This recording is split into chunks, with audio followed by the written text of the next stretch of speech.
Come on, please. Yes!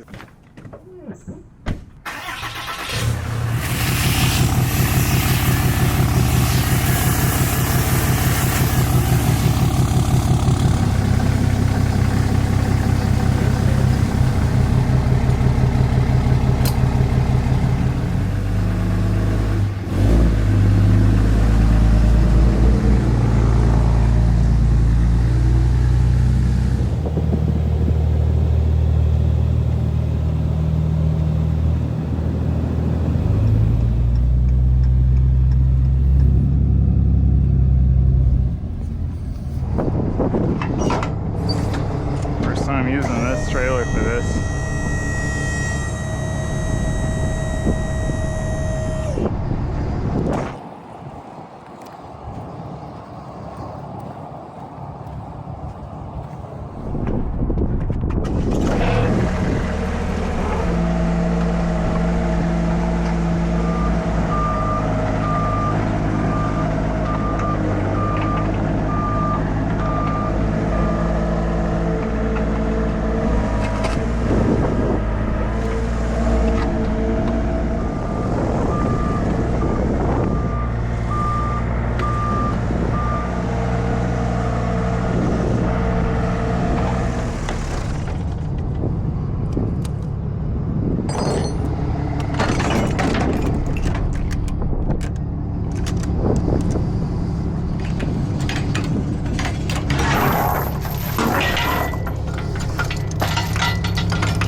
Do this last time because there was no physical key. This time, cut the key ribbon. Got to look in this side compartment here. Really fancy piece. Pretty good. My one gripe, I mean, obviously, having not used it. Oh yeah, these have a tilt cab. That is going to be nifty. It's just the rust. I don't mind it being a little worn. That's the point, buying used, but I don't like rust. But this one's not too terrible. Hit these pins with some PV now. Well, this is our new compact mini excavator. So basically, if you haven't seen if you don't follow along, I bought a Bobcat T770 from auction. It actually ended up being a solid machine, at least as far as I ran it, but I ended up selling it because it just was not the right fit. I mean, it was a massive skid steer in general, but just skid steer was not the right fit because when you skid steer, it tears everything up, blah, blah, blah. Plan was to either get a larger mini excavator, like a Bobcat E26 size, try to do everything with that with an enclosed cab, Or if we won this one, get this one, a mini. This is a 2-ton machine, 4,300 pounds operating weight, and basically another small machine to kind of move material around, especially if this thing turns out to be decent. I mean, I ran it at the auction. I didn't check it out as thoroughly as I would have liked for something I was gonna buy. I just, I wasn't really sure if I was or wasn't gonna buy anything. So, and everything so far seems to work. Again, whether there's more to the story, we will not know until we dig in a little deeper and use it. But I'm pretty happy with the make and model. This thing's kind of perfect for me working around my property because it's small, but it's still a 2-ton machine. It's not a dinky little guy. I mean, this thing's got 21 horsepower. So anyway, I gotta dig into this thing a little further, and we'll get into it. Well, we gotta try it, right?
So far, we've got a pretty gnarly clicking noise coming from the track, which could be a pretty serious problem.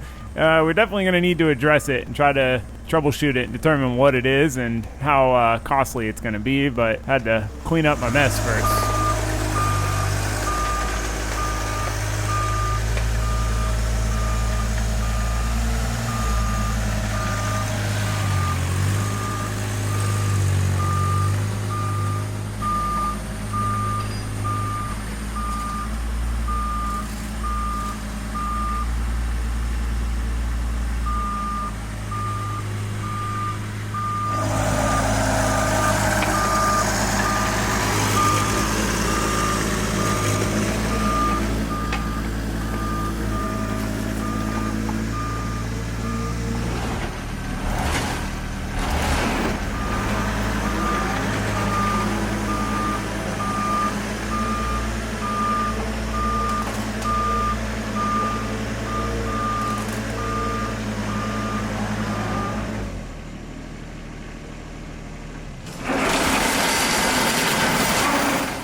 a good news, bad news situation. I mean, it wasn't really long enough to tell, but obviously it's hot out, but it's evening.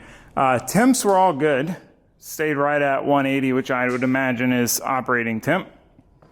That wasn't a problem. Everything felt good. I mean, I'm really enjoying running it. From an enjoyment first cool perspective or second cool perspective, I enjoyed it a lot. Admittedly, very fun. Oh man, I just wish we had a thumb and we could pick stuff up, but that's coming. But I want to go ahead and tilt the cab up, see what we see.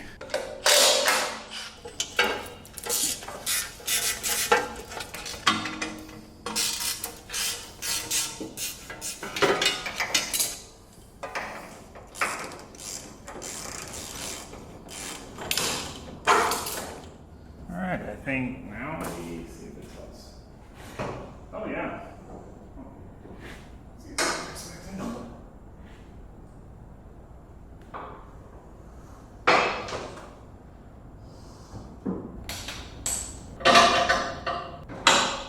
There we go. All right.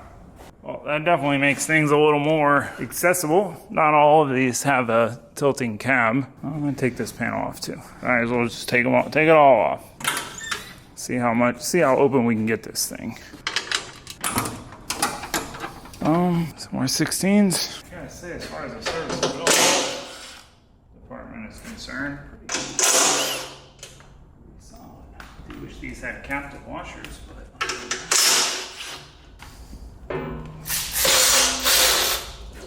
it kind of makes sense actually that they would have that, so that way you couldn't unbolt it.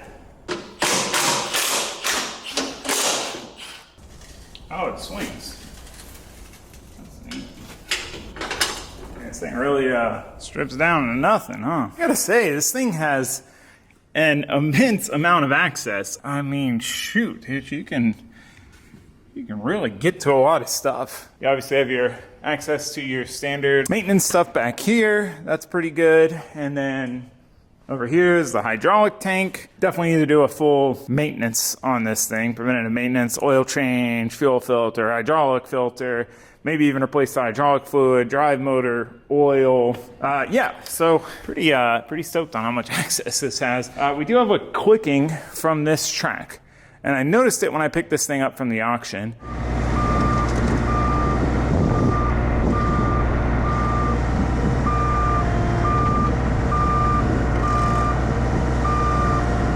I remember thinking when I was bidding on it that I hadn't ran it in 2-speed, and it only does it in high speed. It only does it when you're turning. Now, it could be as bad as like, I don't want to say as bad because I don't want to undershoot it, but it could be a drive motor or something like that.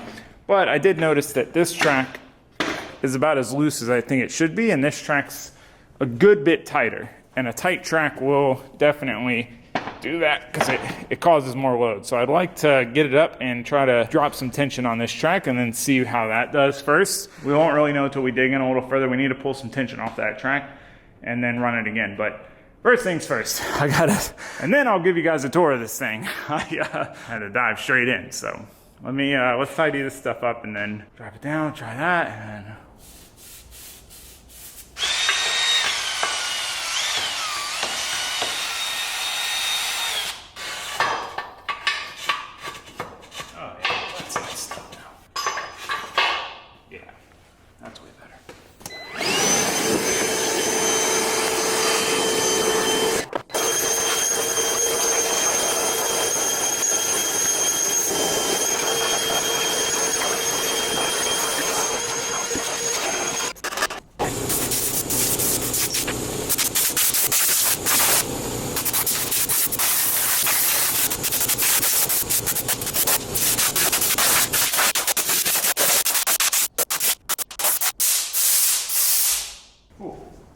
a little messy there.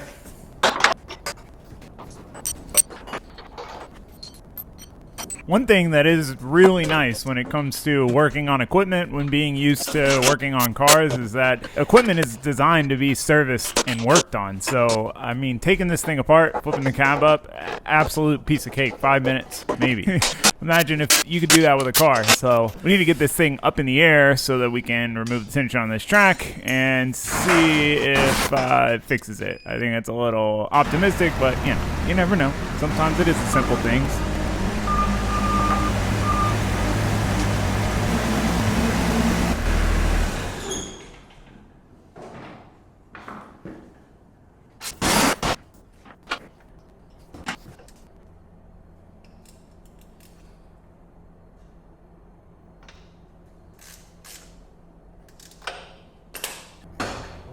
That went way too loose.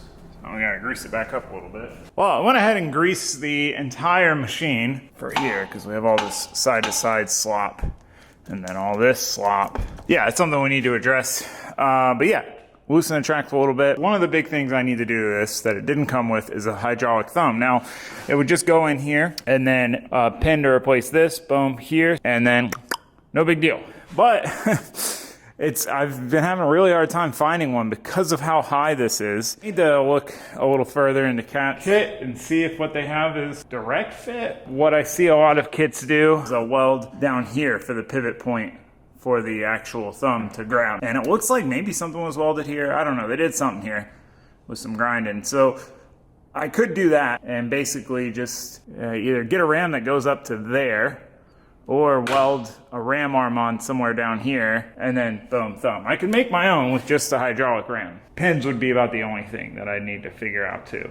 I might do that, cheaper route. I don't know, I've kind of got to play with it and see what I think's gonna get the most use of that, you know, doing a couple different things on a quick coupler or the thing. Yeah, there's options. So I'm leaning towards building my own kit. I gotta do a little more research. We'll figure that out. For now, we need to go see if that fixed it or not. I'm not going to get my hopes up on that. I got to tighten this because, you know, it wasn't like crazy over tight. It could be.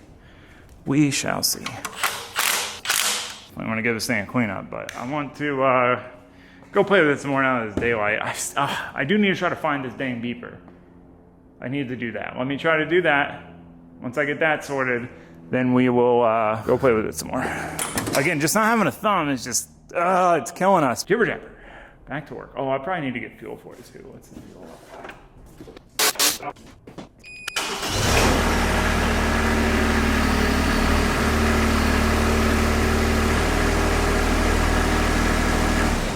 When I checked for blow-by at the auction, I checked at the rear oil fill, which goes into like the timing case, which really should be a better indicator of anything, but I wanted to check it at the valve cover while I was taking this thing apart. Still trying to find this dang beeper, man. I mean, I know they hide these things on purpose because they don't want you to just go disconnect it because it's a safety thing, but for the sake of my neighbors, that beep is loud and obnoxious every single time you move, so I gotta try to find this thing, but man, it's eluding me. I really thought it would be a little bit easier to find than this, but they hid this thing well. I don't even know what it looks like, so I don't know what I'm looking for. All right, well, man, aside from finding that thing,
again, the lack of a hydraulic thumb or any sort of thumb is really handicapping what I can do here. I want to remove some of this overgrowth, but I don't want to remove all of it because right now it's kind of the only fence we've got where the end of the fence is. Now we will eventually have to remove all of it because our next container is going to go there and then another one's going to go in another spot. So it'll have to get removed, but once the container is there, the container will be the fence, so we don't necessarily need the overgrowth. But right now, you know, I like having my natural privacy fences all throughout the yard, so we need that precision, you know, but no thumb, kind of tricky.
To give credit where credit's due to this thing, it is actually extremely quiet, especially at higher RPMs. You know, these machines are meant to run at higher RPM, and it feels kind of counterintuitive as a car person, you know, mechanical sympathy, but it's pretty quiet, except for, obviously, the travel beeper. Now, you can press a button to turn it off, but only while you're moving. As soon as you stop moving, it resets again, and then you gotta press it again. But, you know, I'm just trying to keep it quiet, you know, use the features of it being quiet without the dang beeper. So, just trying to clear out some of this overgrowth, sticks, branches, stuff that's been buried back here for a while. But again, without the thumb, there's not a whole ton we can do. I mean, it's really tricky without a thumb. We need a thumb. Did I mention we need a thumb?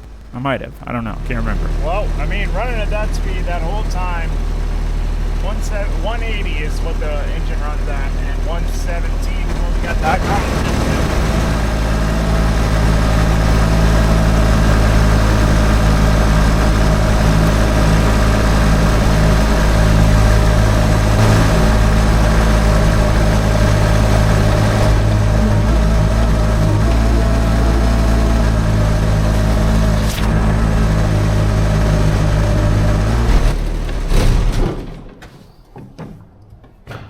Well, aside from desperately needing a hydraulic thumb to do what I want to do, and yeah, we'll definitely need a grading bucket.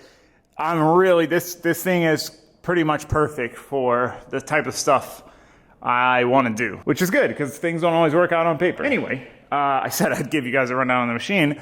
This is it. So it's a Cat 301.7 CR. Gosh, that's a mouthful. So obviously mini excavator class.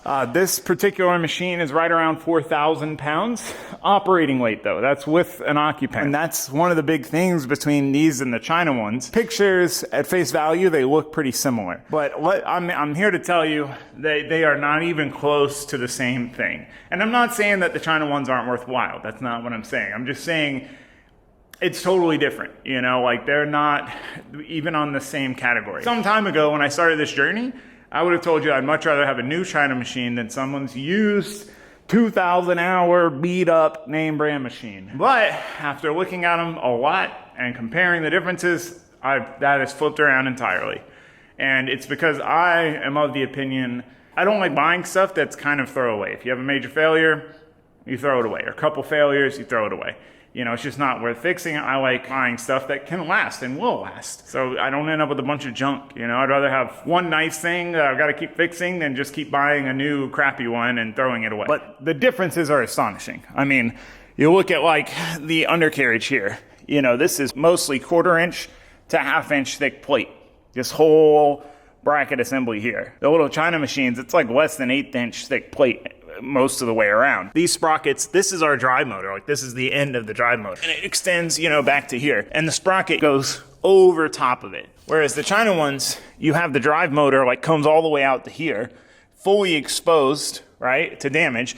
And then there's basically like a spindle and then a little dinky little sprocket that bolts on with a castle nut. The same size with a diesel, which is, you know, the same price as buying this one used. Machines is like 1,500 to 1,800 pounds. So half the weight of this machine. And from the car world, you're so used to lighter being better that it seems weird that more weight is better. But you think more weight is more material. That means everything's thicker and heavier. And more weight with a machine is often better because you have more counterbalance. You know, you can have all the power in the world on the hydraulic side to lift stuff, but if you don't have enough weight here, it's just gonna pull the machine up instead of what you're trying to lift. So anyway, not to, again, I'm not trash talking. You know, this machine new is like $45,000. As is, like the open cab, $45,000. But there is a huge difference in the way they're built and designed. 301.7, 4,000 pounds. It has a 21 horsepower, 3-cylinder diesel. Now, that doesn't sound like a lot, I know.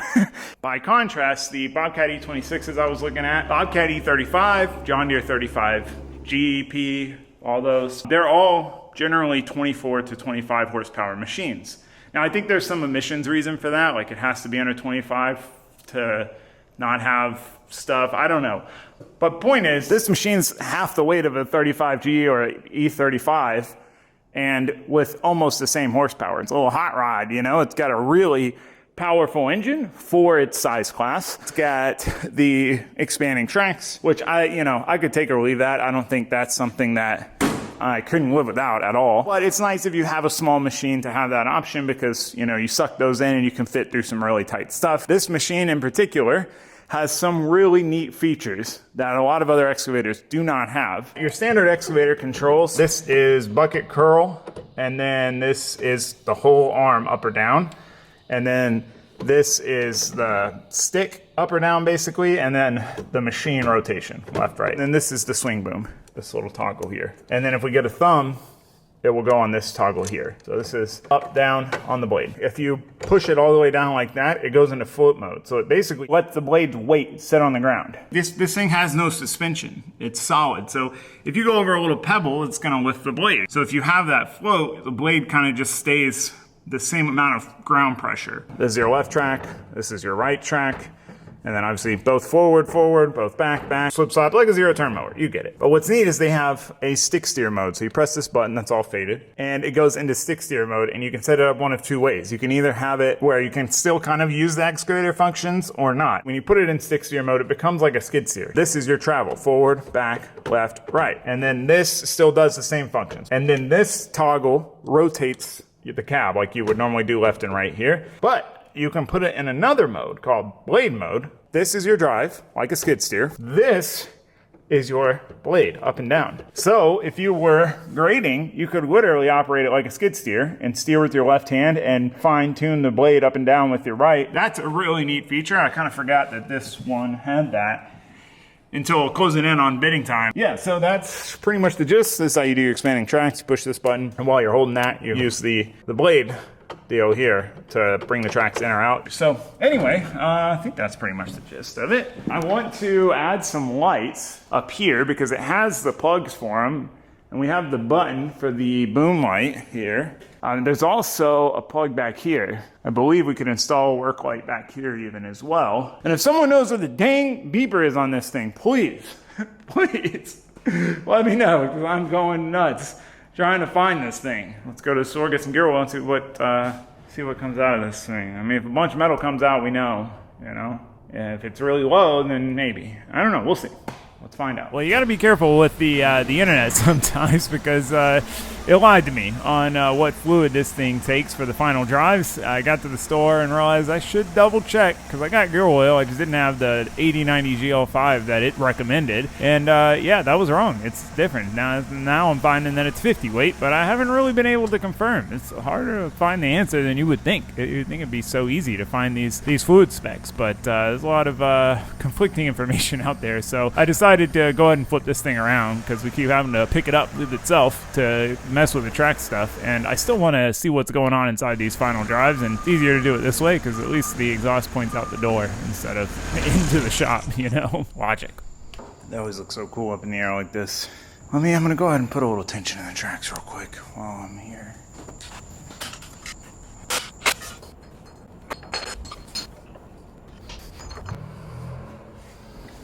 My problem is we are slightly out of level here.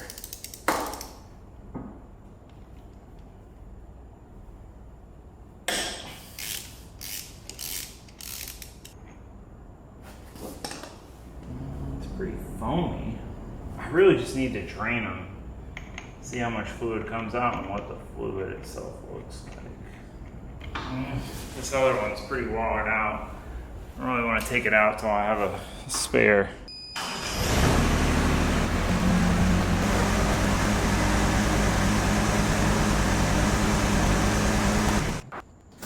After striking out on the final drives, I was really eager to drain the oil and change it. I mean, it needs to get done anyway. I set back on my hunt for this travel beeper, and I thought I had found it under this coolant bottle, but it had this 2-wire terminal stud deal. So it seems like that wouldn't be it. Like it was some sort of heater or something that had high current draw. So I put it back together and decided to go back to tipping the cab up. I wished I had looked harder when I had the cab tipped up, but again, these things pretty easy to work on, so tipping it up, not too bad. But then I took my own advice and realized I didn't know who we were looking for, and looked up some pictures of what the beeper looked like, which was harder to find than it sounds, and lo and behold, 2 wires, stud deal. Good chance that actually is it. Only one way to find out is to disconnect it and see what happens.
It'll definitely dig a hole.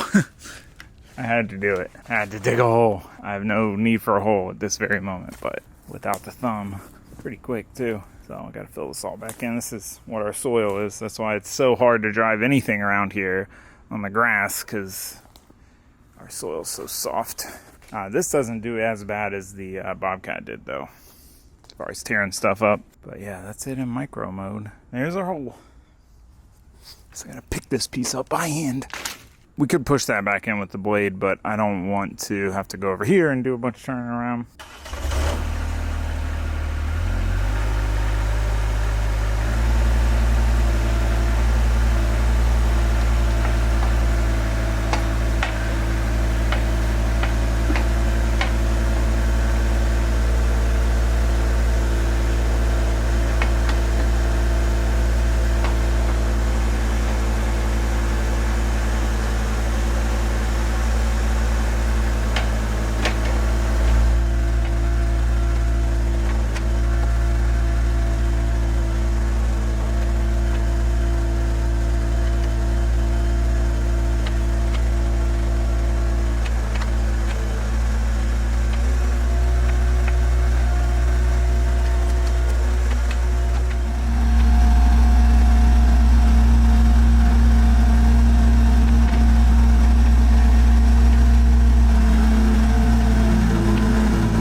one of the things that's making my process here a little bit difficult. I mean, one, I'm just kind of playing around with it, you know. Some of that overgrowth I needed to get out, and there's way more that I need to get out, but I'm just kind of getting a feel for what it can do and its capacities and where it's limited, what its problems are. And one thing that the tooth bucket is great for digging, and it's great for grabbing this overgrowth, especially, did I mention if we had a thumb? If we had a thumb, but it's not great for grading, you know. If you can grade with the blade, but you can't really grade with the bucket and smooth stuff out because all you're working with is a few teeth. So I've got kind of a good game plan now that we've got that dang beeper gone of what we need to do to improve this thing with what we have on hand right now while we wait for the stuff that is ordered.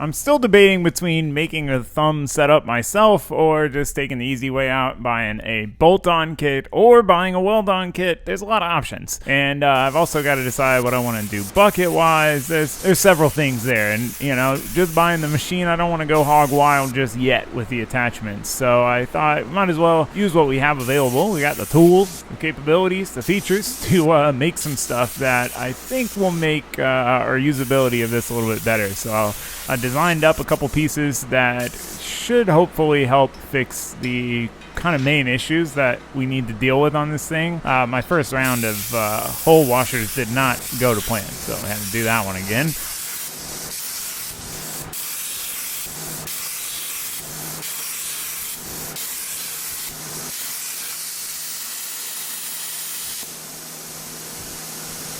Second time's the charm on that one. Problem is, I'm a firm believer in you don't really know what you're going to need and how you're going to use something until you use it. This applies to building race cars, my shop here, everything. You know, you might think in your head on paper, oh, I need this, I need that, I'm going to do this, I'm going to do that. But then using it, it's, you know, it changes your perception. But at the same time, a lot of the things we need to do, we can't do until we get the things to do the things. So my idea was to basically make a bolt-on cutting edge for this bucket so we can use it either which way at first, just to kind of see how that goes and give us that little more capability, and to fix the slop in the bucket. Basically, the bucket ears are way too wide for the stick in this length. It's just way too wide. So while I don't have the exact thing I need to make this perfect, with the plasma table we made some washers, and hopefully that'll keep this thing from flopping around like a broken wrist.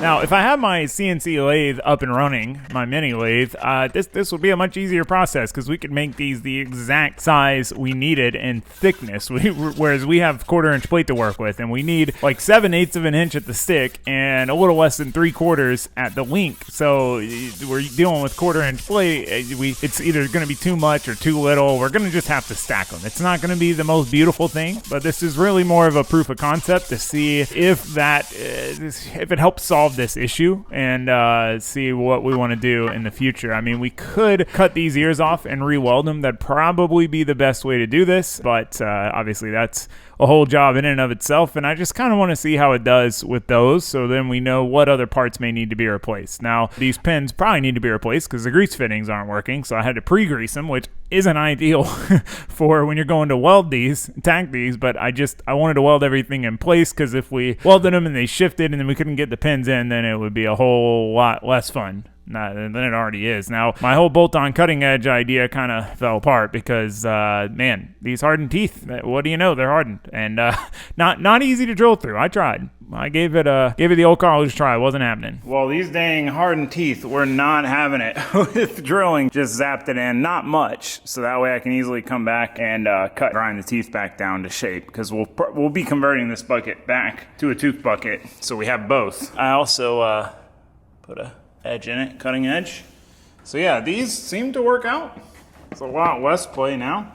So we'll see how that translates real world. Oh, but yeah, these bolts too, I replaced these. This one's all bent for the pins, and I had to drill them up just a tiny bit, the holes through here. But I've got some shoulder bolts in there now. At least with a shoulder bolt, you're not smashing that into the threads.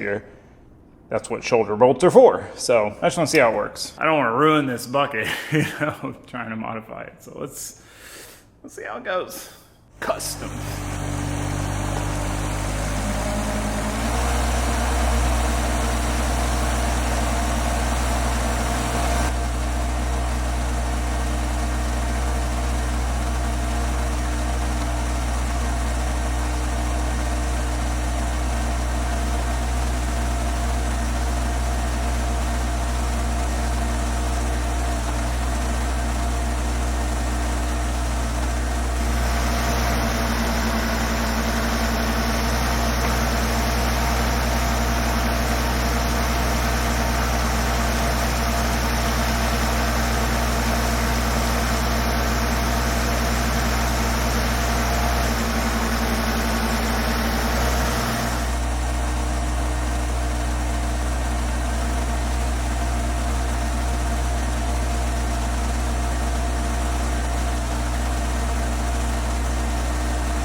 Well, grading with the bucket is a bit of an advanced maneuver. I mean, it's tricky because you're kind of compensating for the sweep. It's not going in and out straight on a level plane. It's going out and down or in and up. And anyway, the bucket washer deal definitely calmed down the clack.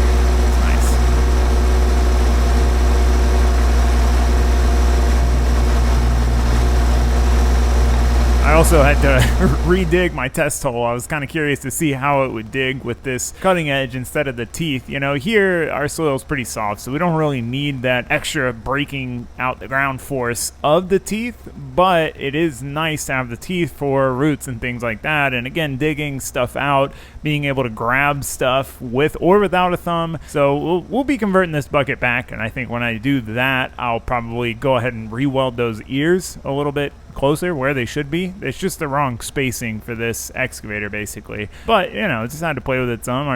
Got our new feature of being able to grade with the bucket. But again, it is tricky. It is very challenging because you're basically trying to work the two sticks in unison, and they don't. You know, each part of the boom doesn't move at the same rate. So, and it moves at different rates depending on which way you're going, and it's really, really nuanced and technical, and I gotta be honest, I'm enjoying it. That's one of the things I looked forward to with going to an excavator versus a skid steer, is the challenge and the intricacy of running one and trying to do precise work with it. And I mean, so far on that front, this thing has been everything I hoped and wanted. I mean, again, this is a need too, but it's a want. It's as much a want as anything else. I want to be able to fix something hard with my own equipment. You know, you get it. We're definitely almost out of date.